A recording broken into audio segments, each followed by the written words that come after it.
میرا نوکر مجھے اگنور کرتا تھا۔ میں اس کو اپنی طرف کھینچنے کی کوشش کرتی تھی لیکن وہ مجھ سے دور بھاگتا تھا۔ ایک دن میں نے اس کو بے ہوشی کی دوائی پلا دی اور پھر میں نے اس کے ساتھ۔ میرا نام رخسانہ ہے۔ میری عمر اس وقت 33 سال ہے۔ میں بہت ہی پیاری اور خوبصورت جسم کی مالک ہوں۔ میرا جسم بڑا ہی پیارا اور گول مٹول سا تھا اور نرم نرم بھی تھا۔ یا یوں کہہ لیں کہ اگر کوئی بھی میرے جسم کو ہاتھ لگاتا تو ایسے ہی محسوس ہوتا تھا جیسے ملائی پر ہاتھ پھیر رہا ہو۔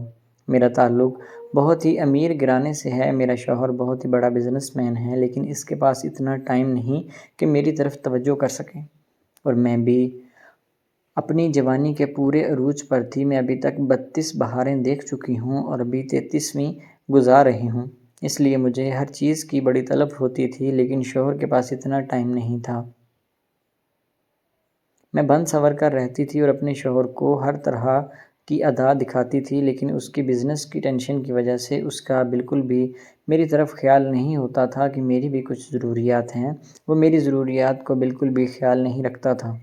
اس لیے مجھے اپنے من کی پیاس بجھانے کے لیے ارد گرد کے مردوں کو دیکھنا پڑتا تھا۔ دراصل ہمارے گھر میں ایک نوکر ہوا کرتا تھا جس کا نام عاظم تھا۔ عاظم اتنا زیادہ خوبصورت اور جوان تھا کہ کوئی بھی لڑکی اس کی طرف دیکھے اور فوراً سے پہلے موم ہو جائے، لیکن وہ اتنا پکا تھا کہ وہ کسی کی طرف آنکھ اٹھا کر بھی نہیں دیکھا کرتا تھا۔ اس کا اپنے اوپر اتنا ضبط تھا کہ کوئی جو مرضی بھی اس کے ساتھ کر لے یا اسے کہہ دے وہ اپنی جگہ سے ایک سیکنڈ کے لیے بھی نہیں ہلتا تھا۔ دراصل وہ شادی شدہ تھا اور میرے ہی گھر میں ایک کوارٹر میں رہتا تھا۔ میں بھی اس کو اپنی طرف مائل کرنے کی کوشش کرتی تھی لیکن وہ مجھے بھی اگنور کرتا تھا اور مجھ سے یہ بات بالکل بھی برداشت نہیں ہو رہی تھی کہ ایسا کیسے ہو سکتا ہے کہ کوئی مجھے اگنور کر جائے، کیونکہ میں بھی خوبصورتی کے عروج پر تھی اور وہ بھی کچھ کم نہ تھا۔ لیکن اعظم کی جو بیوی تھی وہ کالی کلوٹی سی تھی، وہ بالکل بھی اچھی نہیں تھی۔ وہ اس کے علاوہ کسی اور کی طرف آنکھ اٹھا کر بھی نہیں دیکھتا تھا۔ مجھے اس بات سے بہت جیلسی ہوا کرتی تھی کہ میں اتنی خوبصورت ہوں، میرا شوہر مجھے دیکھتا تک نہیں ہے اور نہ ہی میرا نوکر دیکھتا ہے، لیکن یہ شکل و صورت کی بھی اچھی نہیں ہے اور نہ ہی زیادہ پڑھی لکھی ہے، اور پھر بھی اس کا شوہر اس سے اتنی محبت کرتا ہے۔ خیر میں نے ایک دن اعظم کی بیوی کو اپنے کمرے میں بلا لیا اور اس سے پوچھا کہ ایسا تم میں کیا ہے کہ تمہارا شوہر کسی اور کی طرف نہیں دیکھتا؟ میری بات سننے کے بعد وہ مسکرانے لگی کہ مالکن، میری ادا ہی ایسی ہے کہ میرا شوہر کسی اور کی طرف دیکھنے کا سوچ بھی نہیں سکتا۔ مجھے یہ بات سننے کے بعد اور بھی جیلسی ہونے لگی تھی کہ ایسا کیسے ہو سکتا ہے کہ یہ نہ تو دکھنے میں خوبصورت ہے اور مرد تو مائل ہی خوبصورتی کی طرف ہوتا ہے۔ میں اتنی خوبصورت ہوں تو میری طرف وہ توجہ کیوں نہیں دیتا؟ اگر میں نے اس کی بیوی کو نیچے دکھانے کے لیے پوچھا کہ تم کہاں تک پڑھی ہو تو وہ کہنے لگی، مالکن میں تو کبھی اسکول بھی نہیں گئی۔ تو میں نے اس سے کہا کہ تمہیں بالکل بھی ڈر نہیں لگتا کہ تمہارا شوہر اتنا خوبصورت ہے، اگر وہ کسی اور کے چکر میں پڑ گیا؟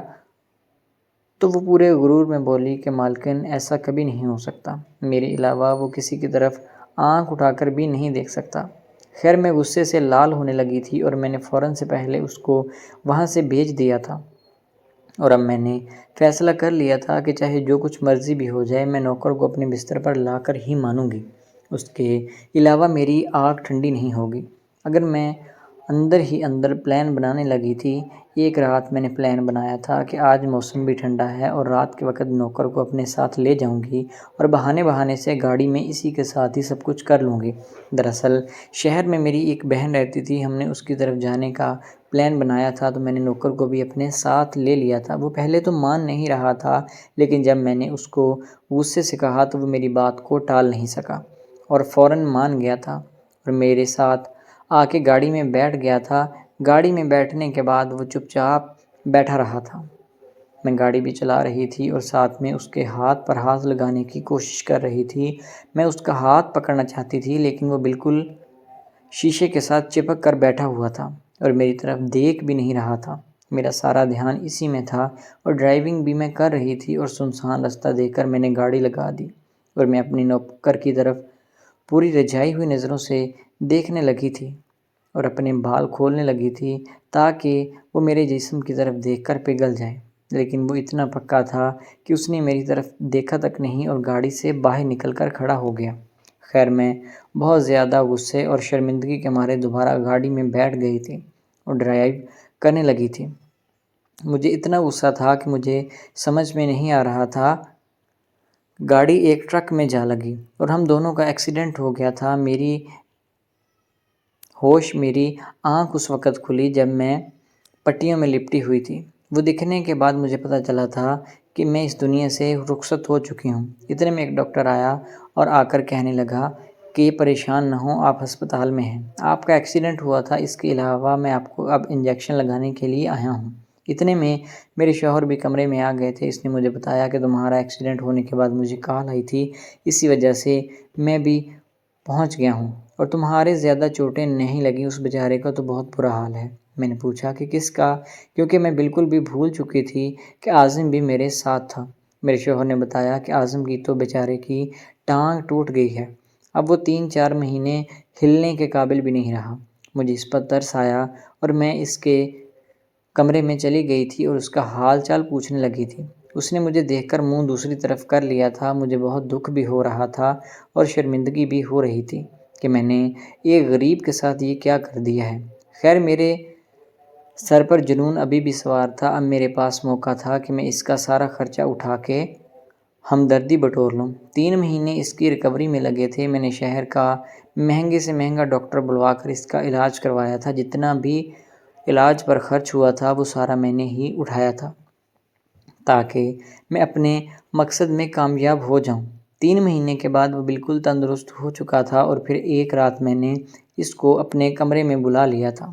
میری بات سن کر وہ بھی اب پگھل چکا تھا اور میرے کمرے میں آیا اور آ کر میرے پاس کھڑا ہو گیا۔ میں بھی بالکل تیار تھی اور میں اپنا کام شروع کرنے کے لیے اپنے بال باندھ رہی تھی اور نیچے بیٹھنے لگی تھی۔ وہ اتنے میں بولا کہ تمہارے جیسی بے وفا عورت میں نے آج تک نہیں دیکھی،